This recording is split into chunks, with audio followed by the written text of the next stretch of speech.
Welcome on my first step ever. This is another interesting episode with amazing positive energy and people with great and different ideas, things that they do differently. And here we are to think a little differently because we all have potential. We just need to understand how and where to tap that. So, welcome my guest speaker, Australia's former most personal development speaker and life coach. He's regarded as one of the highest in his field, and he's done an amazing job. And we'll get to know more about him right here. So, first, join me in welcoming Trav Bell. Hi, Trav. Welcome on my first step ever. Thank you very much. Trav says he has a special superpower, which I'm excited that he's going to share that with us today. That he doesn't want anyone to sit idle, think that perfect day would come someday, but he wants to make it happen right now, and with a very, very, very interesting actionable technique that he's going to share with us, the bucket list mindset that he has. Trav became the bucket list guy. Before that, he was building a chain of personal training studios across Australia, starting with one client, and his team went on to train them and motivate them to become what they are and have this bucket list mindset. So, my friends, you all see it all starts with small and simple steps, and it just grows and grows like how if you have the passion and you believe in what you want to do. So, Trav, let's begin with your story. What I'm really interested to know, Trav, when you were young, let's say you're 17, when you were 17 years old, what was the top challenge that you were trying to overcome then, or if you did have the bucket list kind of a mindset at that point in time? No, I did not. No, I grew up here in Ocean Grove, which is about an hour and a half out of Melbourne. And I was a jock, as they say in America. So I was always, into my fitness and surfer, swimmer, surf lifesaver. And I was a competitive athlete in those sports. And so that naturally led me to do a physical education degree at university. In my third year of uni, I started this thing called personal training in the early 90s.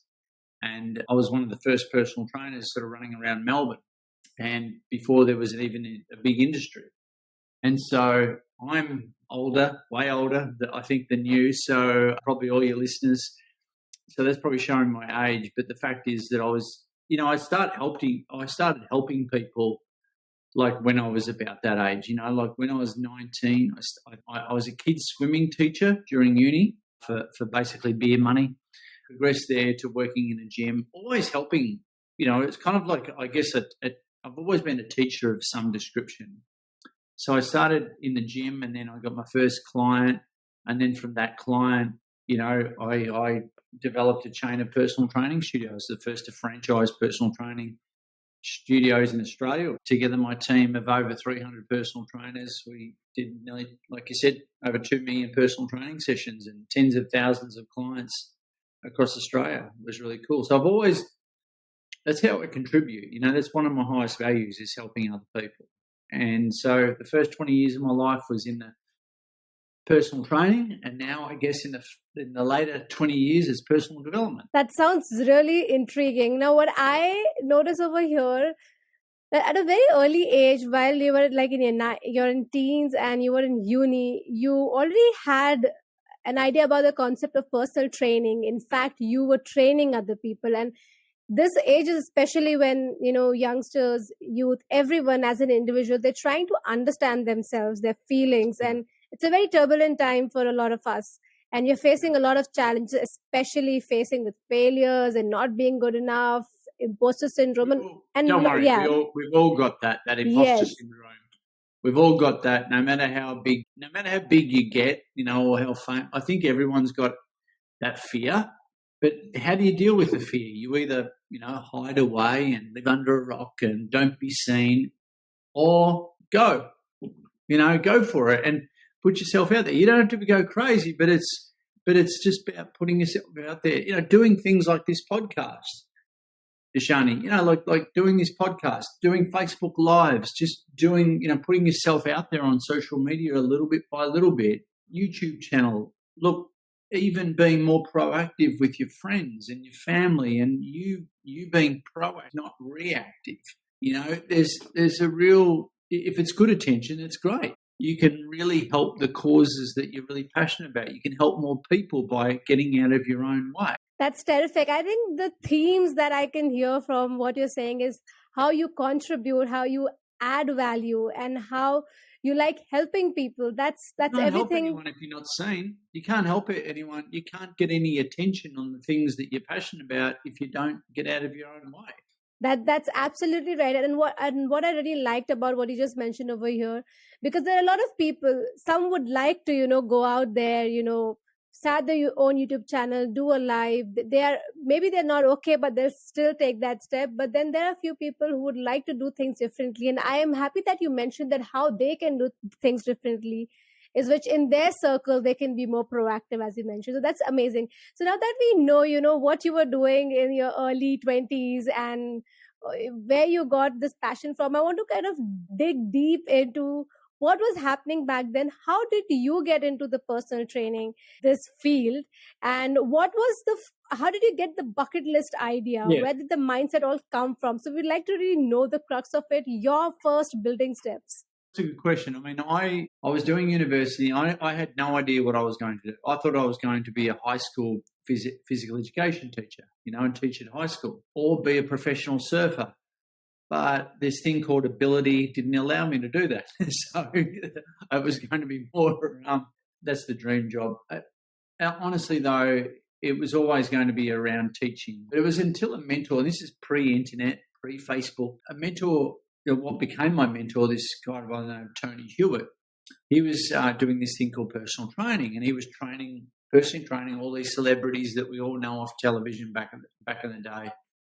And he's getting paid quite well. And I'm like, that sounds cool, like I didn't even know. And I just became obsessed with what he was doing. And I was like a little pest. I followed him around, and I'm still friends with him today. And he said, no, Trav, get this book, subscribe to this magazine, go to this conference, read this, do this. And I just became obsessed with this thing called personal training. And I, got some things that was going on over in America, and because there wasn't this industry over here. And so at the end of the day, I simply, got obsessed with this thing and did what he said. And as a result, I simply got my first client and then went from there. But 20 years later, there was some legal things in my business. I let some toxic people in, and as a result, one thing led to another. I went down into a pretty dark place in terms of depression.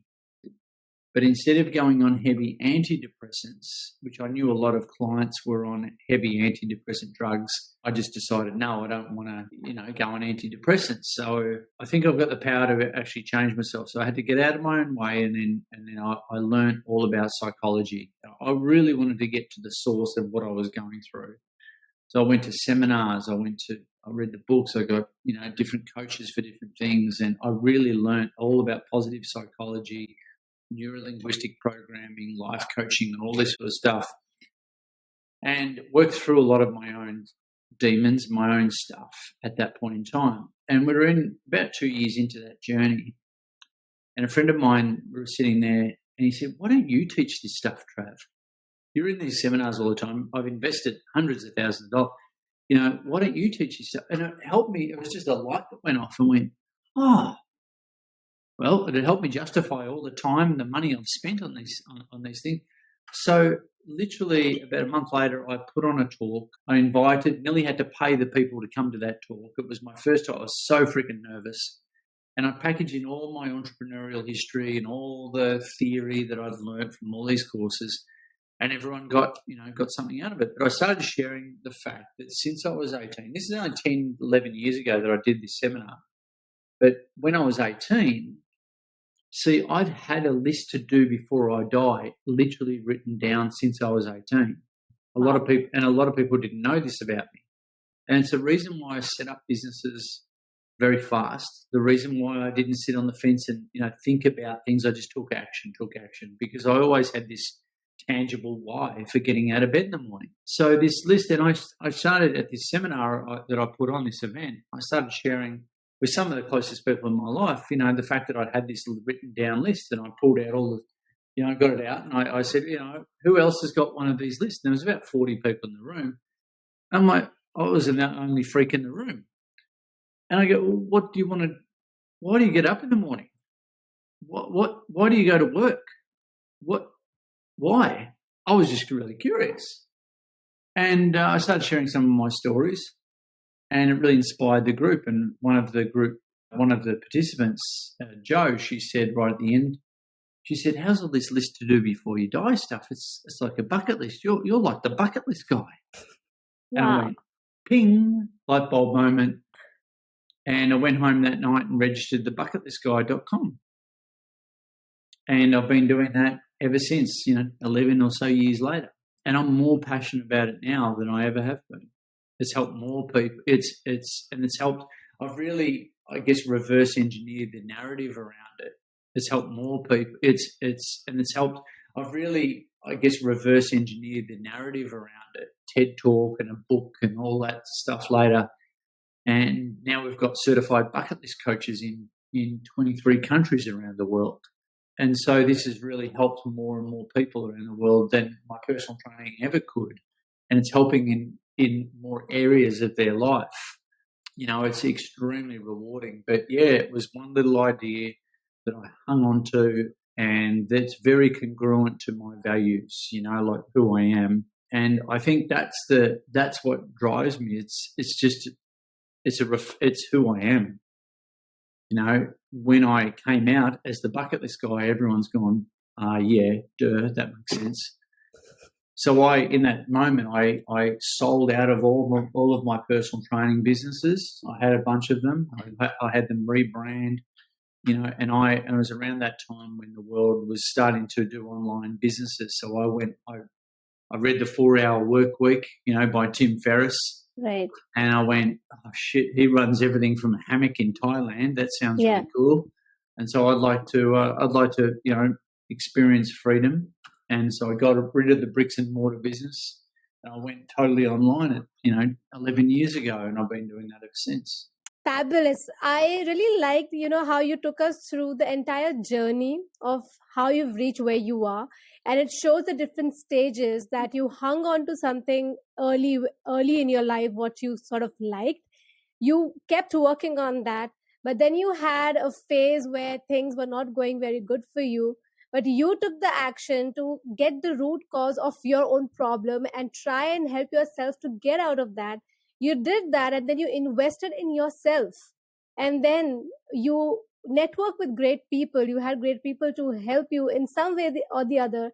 And when the opportunity came at you, you really grabbed it. You made things happen for you. So I think that's a very amazing graph that we have. Especially I like to listen to it, and I would like to really emphasize this for our listeners. Everyone who's listening to us, most of them who are youth, who are young, I know that you're going through a lot of questions in your head. Will I be able to make it? What if I fail? How will I go through this? And everything. We all go through these phases, in fact, at every stage in our life. Just how Trav has, exactly how Trav just mentioned that. And I think, Trav, what would be more interesting for our listeners or viewers to maybe know is that what was the first time when you helped a client? What was your feeling? You know, were you confident enough, or were you still, trying to hold up that courage? Like, at back of your head, you will. No, you're never confident. Like everyone's got to, really understand the fact that everyone's just failing forward.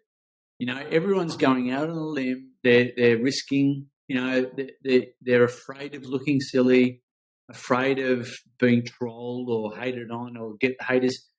But you've one thing that someone said to me really early on, like that fear of looking silly, or that fear of embarrassment,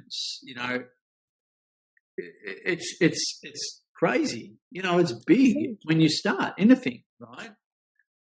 But a coach said to me this, because I really want to help people and be a speaker and coach. And he said, look, Trav, that's always going to be there. That's what we call our reptilian brain. It's primitive. It's designed to keep us safe so we keep reproducing So don't go out on a limb. It's our fight or flight, So you can keep listening to that, or, you know what, go out and just start helping people with what you know. And when you're in doubt, you use that as a pivot point to go out and use it as an anchor to go out and help even more people.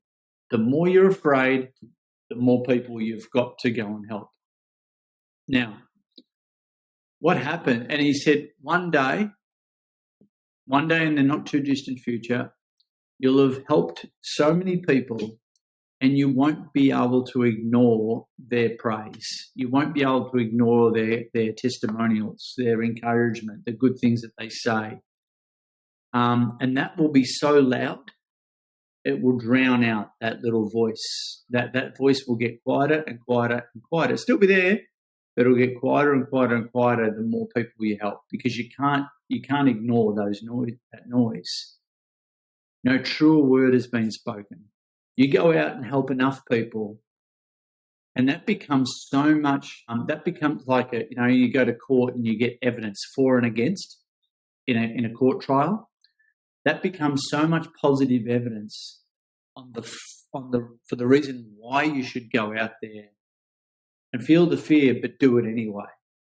Excellent. I think that is why when people say that you must keep repeating what you are doing or what you fear, because being consistent can only help you not take away that fear, but it subsides that fear in a way. And exactly like how Travis just mentioned from his experience, that you keep doing things that make you feel fearful.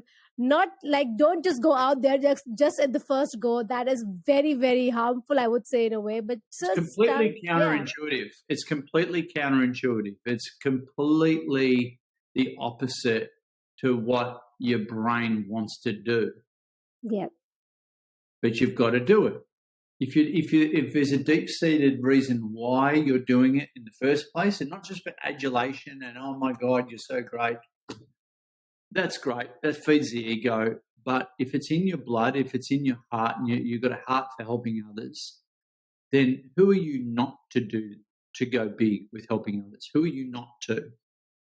How dare you live this life and not help as many people as you possibly can? It definitely resonates with that thought. And I feel like once you know that you are good with something, or you're good at something, or maybe you have noticed that you can do it better than the rest, then I think it's really nice if you would like to help other people do it, and even they can, help themselves have that confidence. I think at the end of the day, if everyone has the confidence to do what they want, the world will definitely be a better place, because people are more satisfied.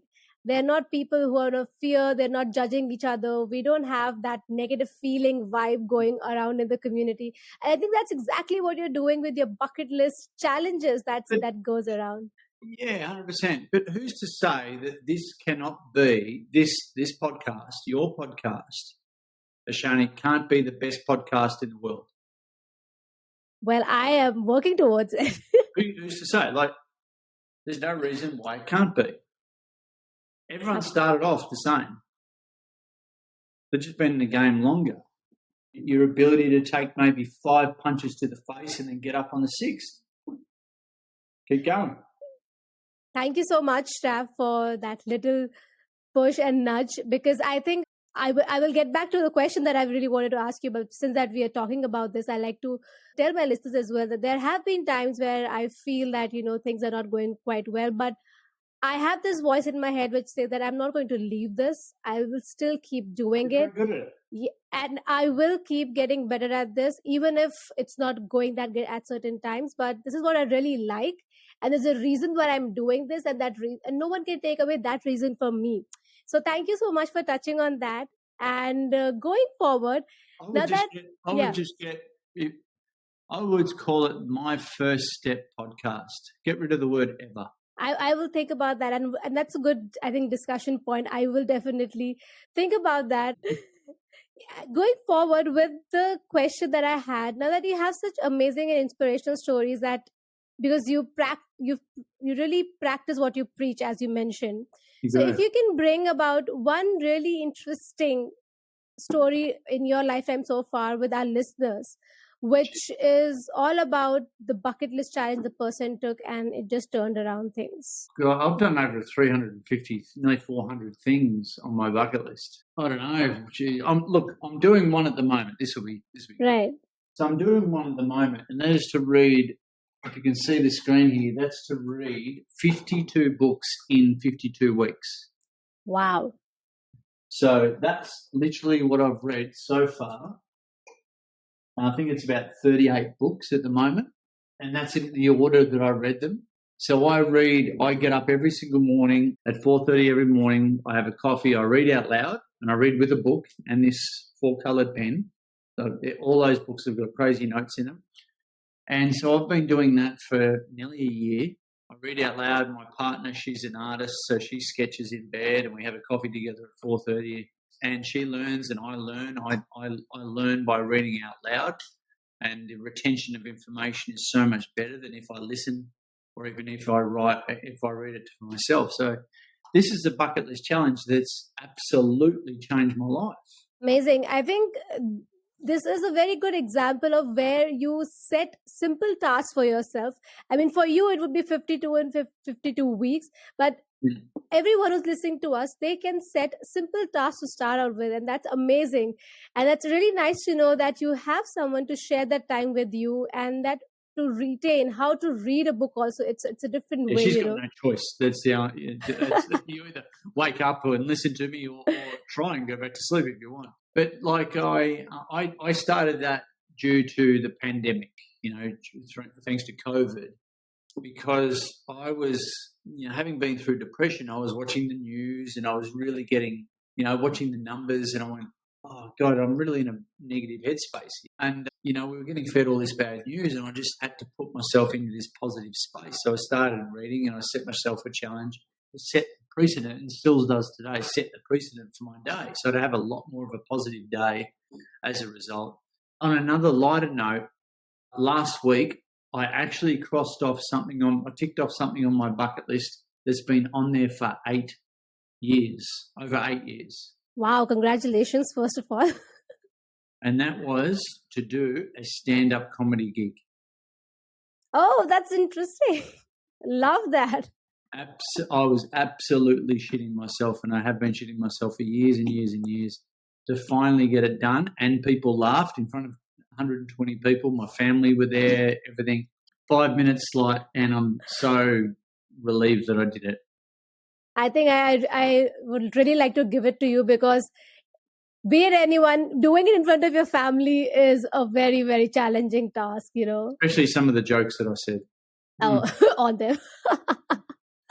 Okay. Thank you so much, Trav. I think it was such a lovely time meeting you and getting to know your side of the story, how things change for you and how you change things for other people, and how we can all better each other with the bucket list mindset. And before we, say bye to our viewers and our listeners today, are you able to leave our listeners with top 3 ways in which they can inculcate this bucket list mindset?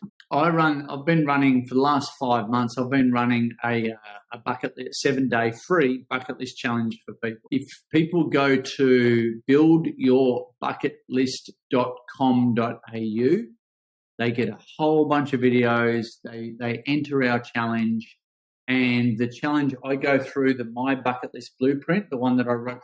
I don't think I've got any books here, but here it is. Hang on. We unpack everything that's in my book and put it into action.